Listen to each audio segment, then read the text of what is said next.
Teams are coming out of the woodworks, and they're landing in the top 10 in recruiting.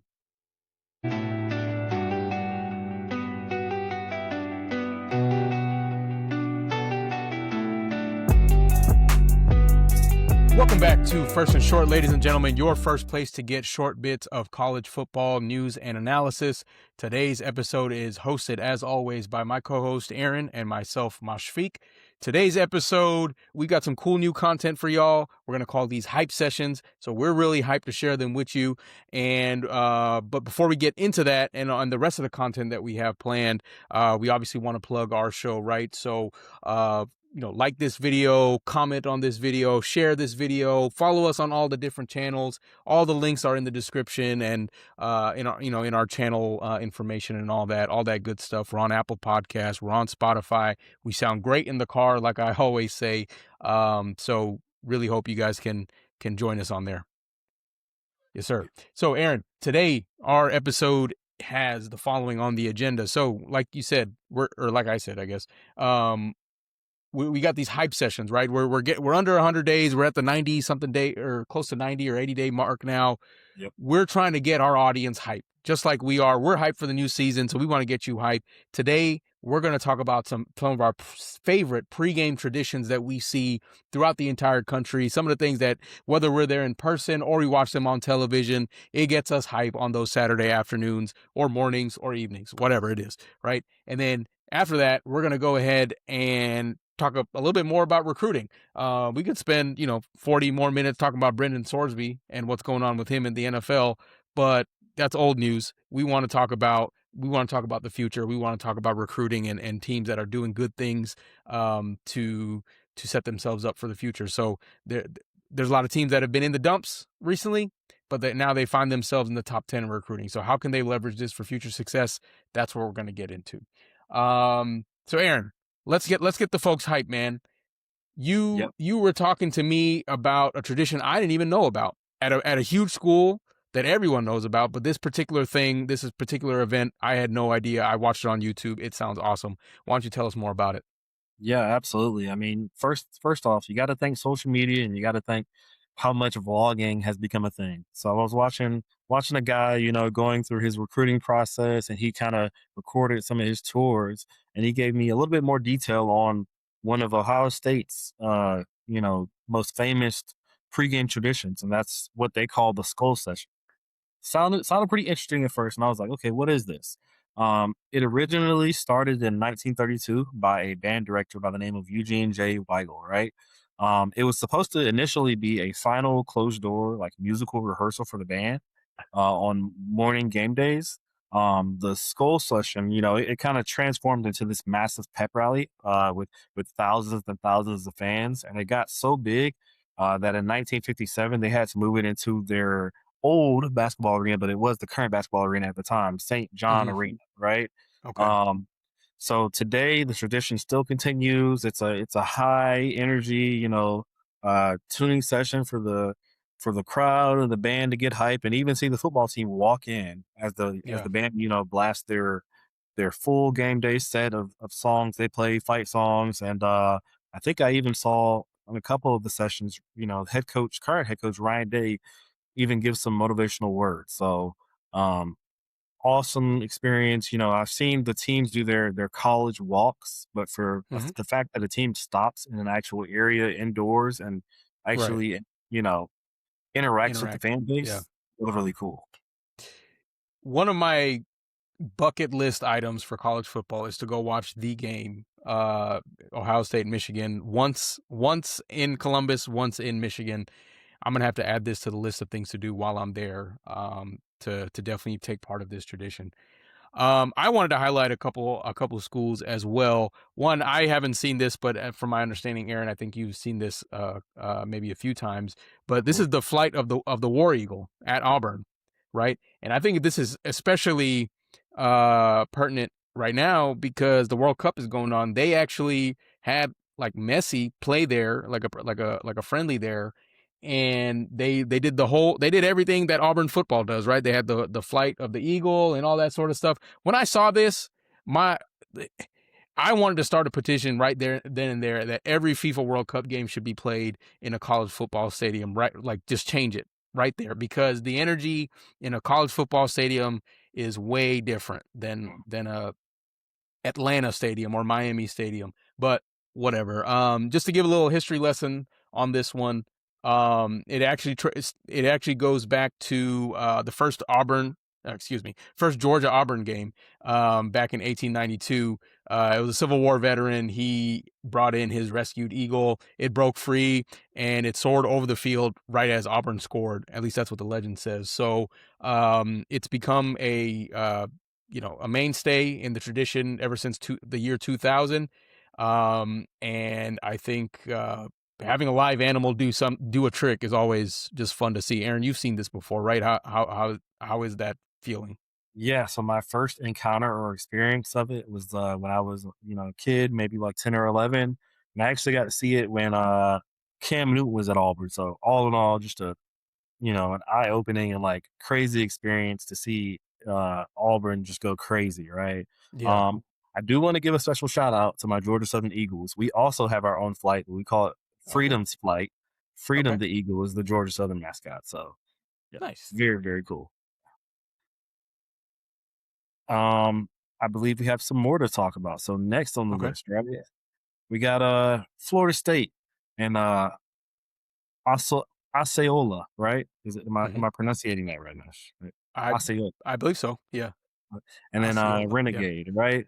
Um, so this was, conceived by the uh, Florida State alumnus Bill Durham, debuting in 1978. So basically, it's a tradition that was established with, official collaboration and approval of the Seminole tribe in Florida. So they got that That's approval. always good. Yeah. Um, yep, Osceola. He's riding Appaloosa, the Appaloosa horse Renegade, right? So they're riding out. He charges midfield, and he plants a flaming spear into the turf, right?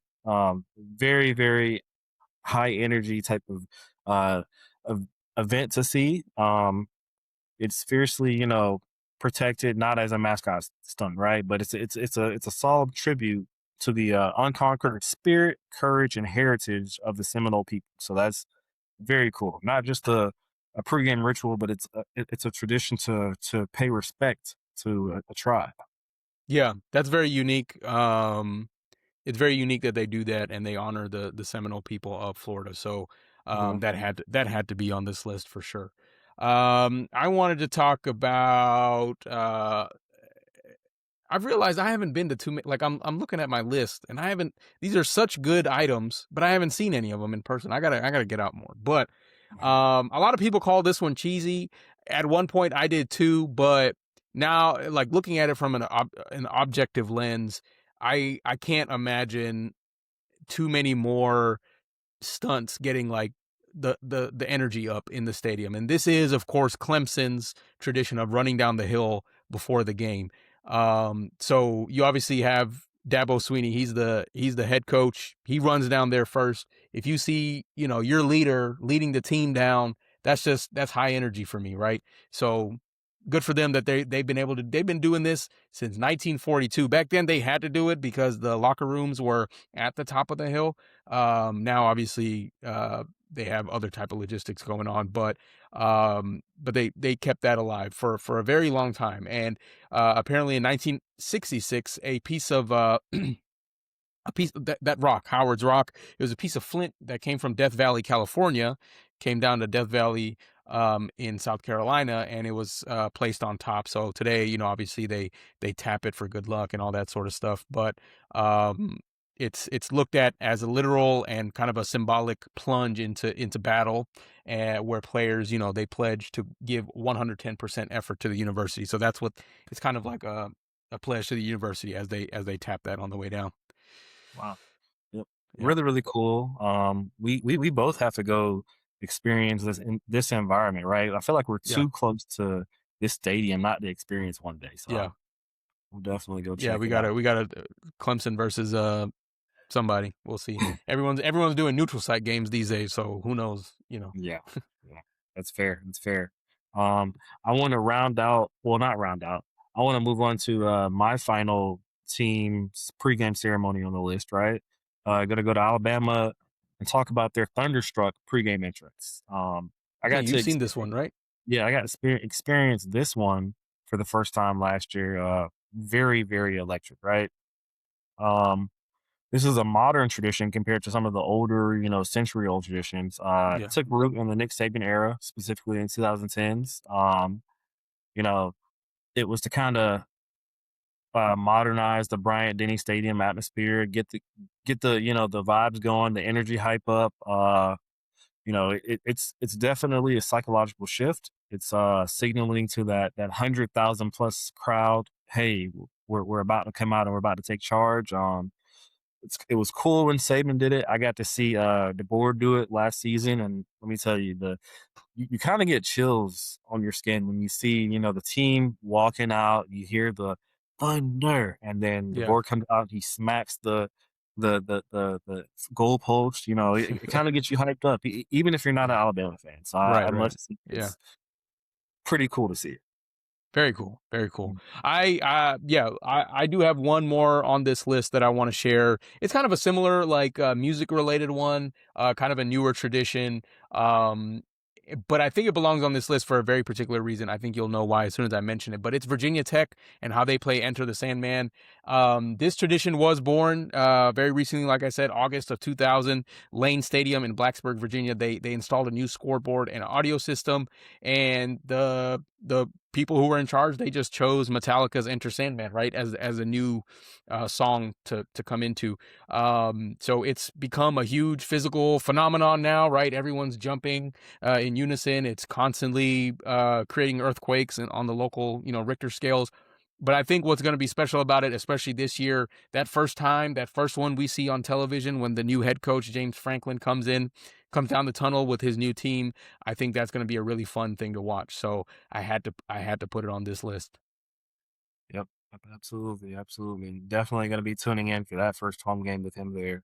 Yeah. Um, For yeah, Yeah. yeah. So so look, audience, right? These are, hopefully this helps you, a little quick history lesson, a little quick thing, to watch out for when games come on in the fall. Hopefully that gets you a little bit more excited.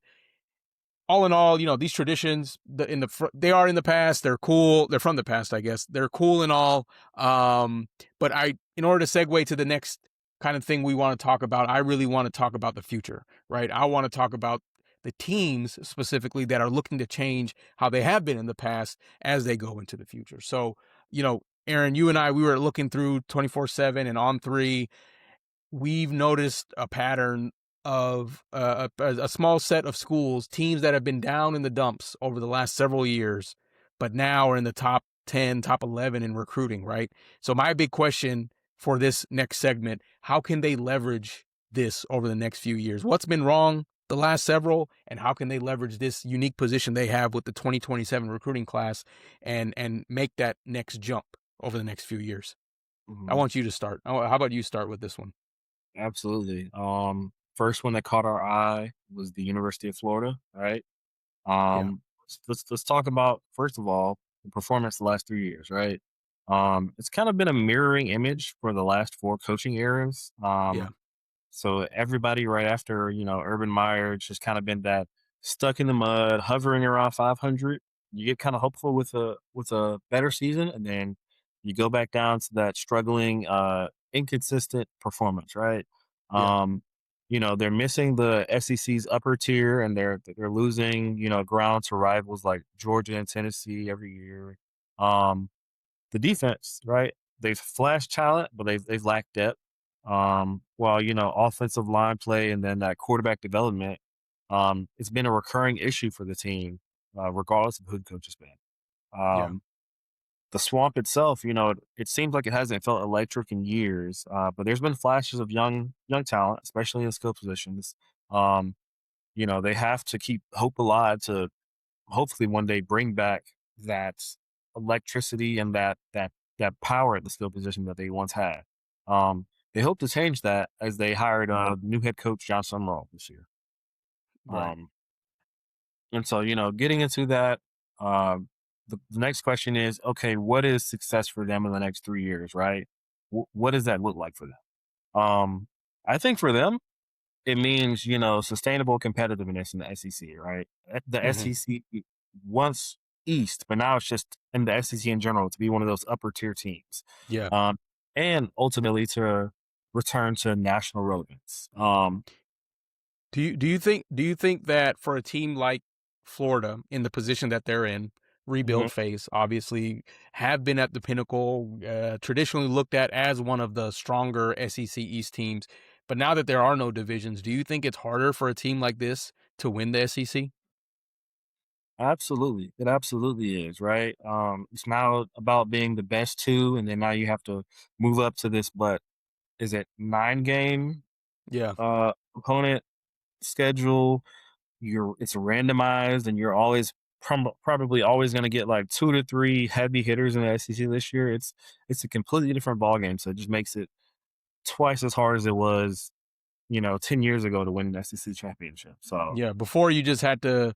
I mean, you still had to, you only played two cross divisional folks, but then you just win your division, and then you just have to, now you at least you have a chance. You have a puncher's chance to win when you get to Atlanta. But now it's so mixed up and it's so, yeah. Anyway, yeah, that answered my yeah. question. So I mean, to that point, success for them, I don't think it's going to be just obliterating every single opponent and having a just an undefeated national championship run. To me, I Yeah. think it's being consistently upper tier, somewhat dominant, and that's winning 8+ games annually, and reclaiming that home field dominance. Right. Hmm. Hmm. Um, Yeah. they also need to uh, get better about playing their rivals and beat one of those major rivals at least one each season. Right. That's Florida. That's Florida State. That's LSU or Georgia. Right. You got to be able to bring that competitive edge with your rivals back, and then lastly, two things that I want to see is to develop the trenches and match that SEC physicality, but show offensive identity. Right. Um, Whoever the quarterback is, make that dual threat system or balance attack built around elite speed, like we saw in the 2000s, right? When they had that BCS championship runs in '07 to '09, right? Um, if John Summerall, if uh, he can turn this top 10 recruiting momentum, into on field toughness, I think Florida could be back in, uh, you know, playoff contention or just playing on New Year's Day by 2028. Nice. Yeah. I like what you said about like success for them can look like just regaining the home field advantage, right? Like the swamp is supposed to be one of the scariest places. I mean, it's called the swamp. It's supposed to be one of the scariest places to play, but I haven't seen any NCAA, where who has the most, what is it called? When the meter goes really high, what is that Probably called? the toughest atmosphere. Or, Yeah, toughest at, yeah, I don't see the swamp in there at all in that conversation. So I think that would be a great KPI to measure success. Like, is the swamp hard to play in again? Is it scary to play in there again? Quick question. So John Summerall, he's been hired. There's a lot of great expectation for him. How does he avoid following the same trend as the last, what, 3 or 4 coaches? yeah. I think number one, he's got to bring energy and passion into this team, into this fan base, into the environment. Like you said, I mean, I don't know if people absolutely fear going into the swamp anymore, right? Yeah. When Tebow was there, people feared playing Florida, right? So it's all about creating that level of dominance and making people thinking twice, about playing with the Florida Gators this year. Hmm. Um, and they have to do so with establishing, foundational classes like this and rebuilding. Um, some of the things that I've seen them do with this 2027 class to kind of build the deficiencies they had in their positional gaps. Um, they're recruiting on the offensive line pretty good, right? They've got multiple blue chips and guards to fix some of those protection issues and open up the run. So they've picked up 5-star offensive lineman Maxwell Hiller, and then they got 4-star Elijah Hutchinson out of Virginia. Um, they're also focusing in on that defensive front seven, getting those athletic edge rushers and trying to get more speed at receiver and cornerback. So, it's not just about getting the stars, I think, in this class. For them, it's about balance and identity, bringing back that elite dominance, but also elite speed as well. Gotcha. Yeah. Um, yeah, that's great to hear. I Yeah, I'll be excited to watch Florida in the future. I just thought of as you were talking, I was thinking about it. I made a comment about neutral site games. Georgia versus Florida has always been a neutral site game, but now even that neutral site is becoming even more neutral site, right? Like they had a chance to go home and home. Now it's going to be in Atlanta and what, Tampa or something. Yep. Um, yeah, so that'll be interesting. That'll be great to watch this new look Florida Gator team. What else? What other team you got on Yeah. your list? So the other team that I have on the list is actually going to be the Clemson Tigers. We talked about their pregame ritual. Now we're going to talk about their recruiting and their performance, right? So, as far as their performance in the last 3 years, they've kind of been living in the shadow of their own, once dynasty, right? Um, from 23 to 25, they were hovered around 8-4, 9-3, which was decent but not elite. The offense has kind of sputtered since Trevor Lawrence's era, right? We saw Cade Klubnik show flashes, but never fully commanded the system. The run game lacked explosiveness, and that once defined Clemson's identity. Um, Defensively, they may remain somewhat solid, but they lacked that offensive rhythm that kept them out of the playoff picture.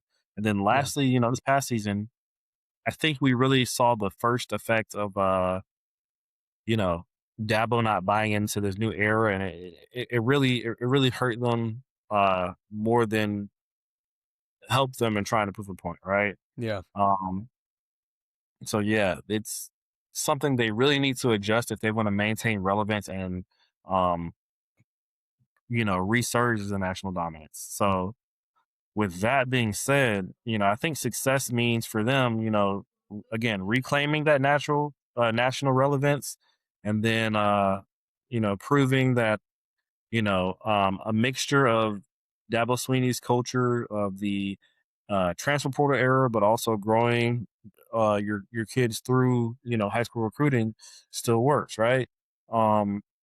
I think for them it means also winning the ACC outright in the next couple of years, right?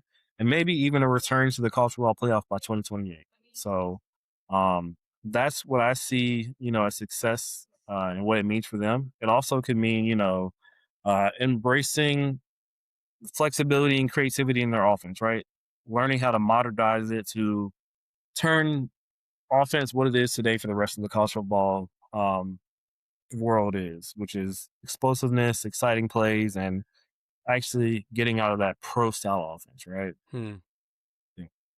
Um, in terms of what they're doing to fill in the deficiencies they have now, they are working to build that offense, right? They're building some quarterback and wide receiver depth, so they're that's addressing good. the lack of elite perimeter playmakers. They got Hmm. 5-star Jamarian Simmons committed to the team, and then they're adding some size and athleticism to the offensive line to fix those protection issues and open the run game. So all in all, I think this is a mix of high character recruits, and it has an athletic upside aimed at restoring some of that Clemson swagger that we saw in that Trevor Lawrence era. Yeah, I don't think we've seen like confidence exuding from the Clemson Tigers in the last few years, right? It's Yeah. good to see. I think Clemson is ranked 11th currently as of today. I don't think they've been that high in a while. Their recruiting had really fallen off for a while, so good to see them back in the picture. I do want to address like the elephant in the room, though. Like we know what Dabo's mentality is on NIL and portal and all that sort of stuff. It seems like he's finally buying into understanding that it's a tool and not a I mean, it is a tool for him to use. So he's buying into the NIL era. He's using the portal some. Do you think that mixed with bringing in top 10 classes is enough? Do you think the game has passed him along? What do you think about that?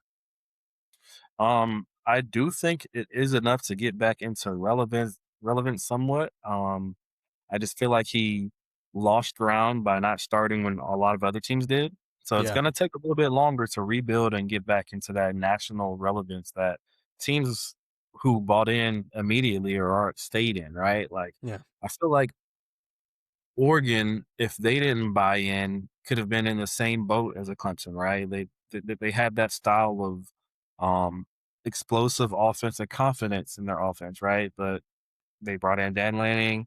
They bought into the system of, hey, I'm going to develop, but I'm also going to buy what I need, right? And yeah.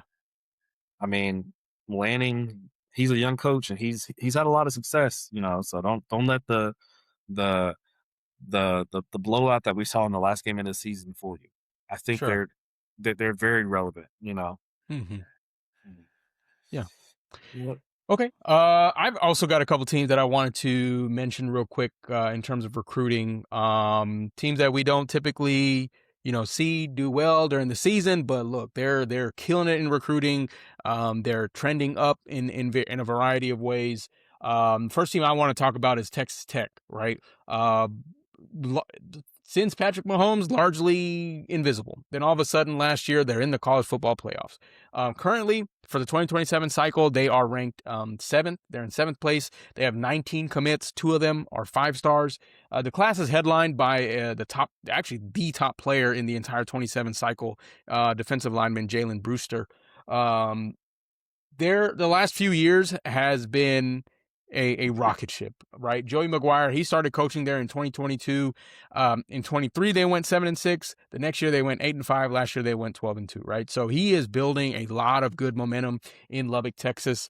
They obviously had the historic season, regular season last year. They had the Big 12 championship last year. They ended the season with with a blowout to a team you mentioned, to Oregon. So this team, it proved, we'll get into the deficiencies in a bit, but they proved that while Texas Tech can muscle its way through, out talent its way through the Big 12 or whatever, they ran out of gas against the real blue blood, rosters, which is where they're trying to build to as a next step. Yeah, yeah. So I mean, you mentioned, they ran out of gas and, they ran out of depth against those blue blood rosters. I mean, does the gas tank stay empty this year, or do you think this team is going to catapult themselves into the college football playoff title contender status and stay at that level of relevancy? So title contender might be a little too lofty for them, right? Hmm. I think a more realistic form of success for them is a perennial playoff contender. I think they'll stay especially in this expanded playoff situation. I think we will see them in the playoffs pretty often.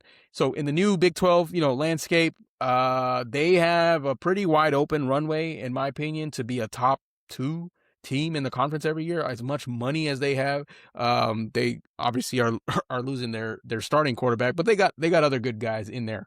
Um, so success over the next few years, how can they leverage what they just did? How can they leverage all the money that they've got and this new recruiting class that they have, right? I think that will look like hosting some first round college football playoff games, either on campus or even getting that first round bye, whatever that looks like. And I think maintaining 10 wins minimum. That'll avoid the traditional, one hit wonder trap that Texas Tech has fallen into in the past. Fair, fair, fair. Um, so I can see them, getting into the college football playoff consistently, right?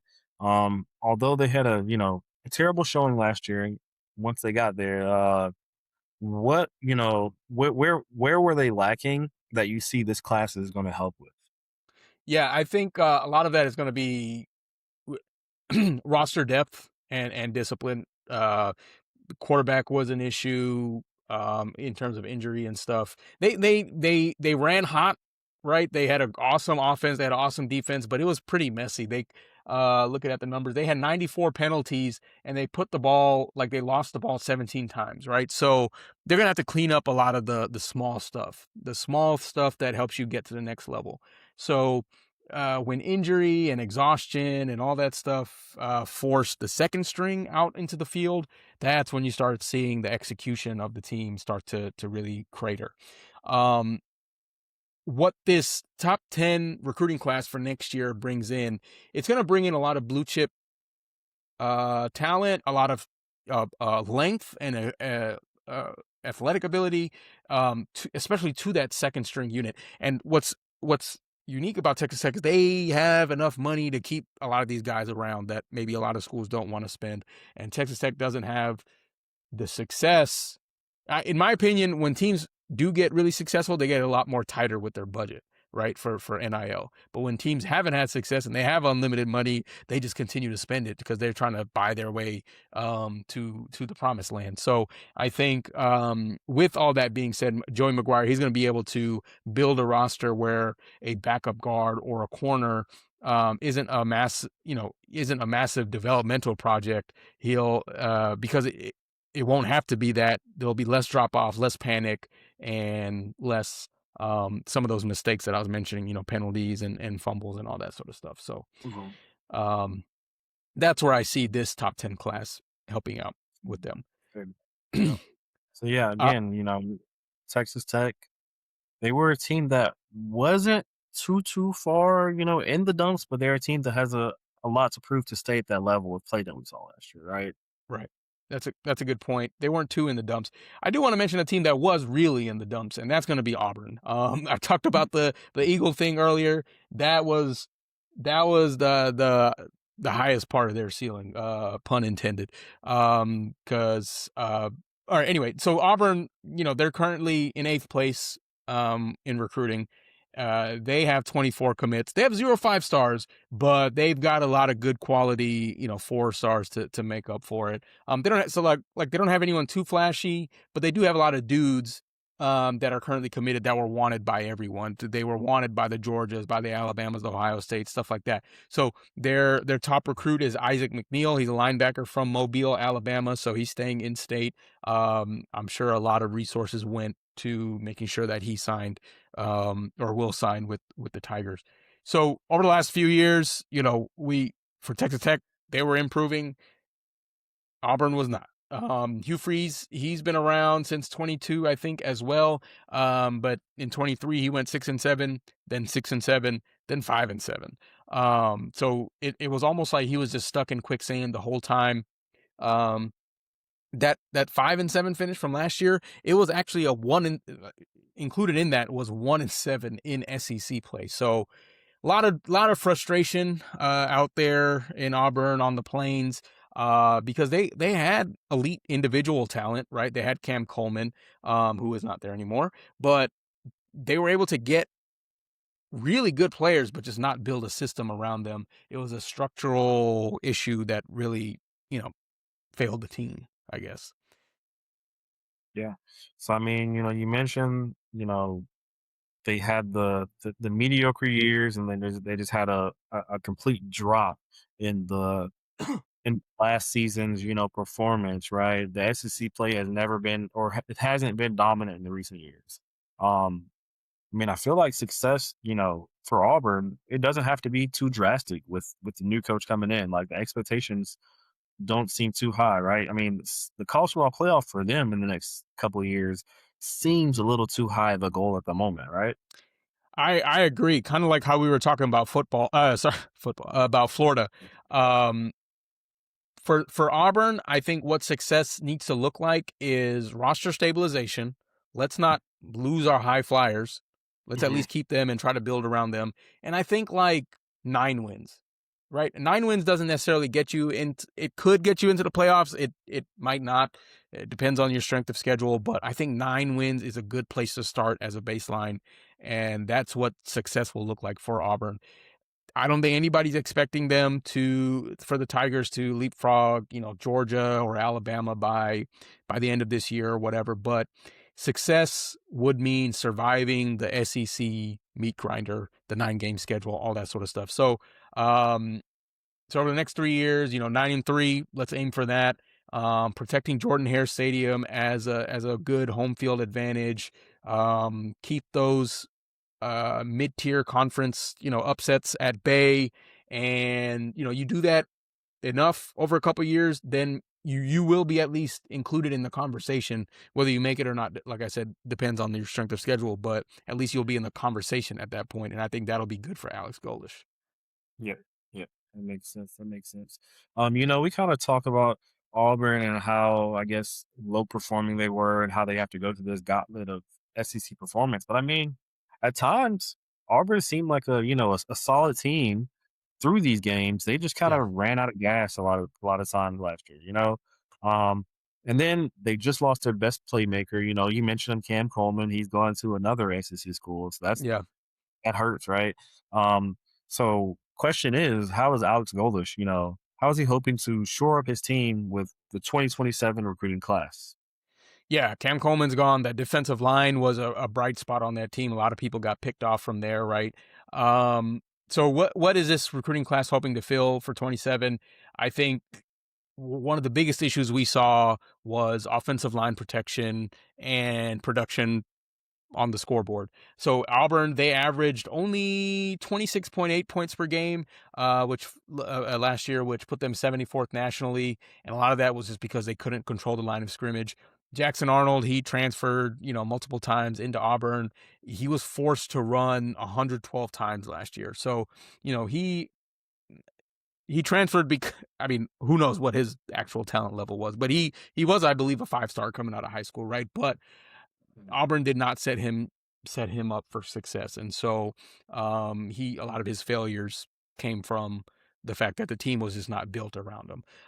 So I think Alex Golish will be using this top 10 class to, he has landed massive premium interior line on both sides of the ball, really. So this new upcoming freshman class, it's going to explicitly be designed to ensure that a player like their running back Jeremiah Cobb isn't dodging defenders in his own backfield before he even like gets a running lane. It gives a quarterback enough time to at least make a conscious decision. So that's what I think this recruiting class will hope to succeed, accomplish, and hopefully we'll see Auburn succeed because of it. Yeah, fair, fair, fair. A couple good teams that, are hoping to change their futures, right? That's pretty much all we had on topic for today.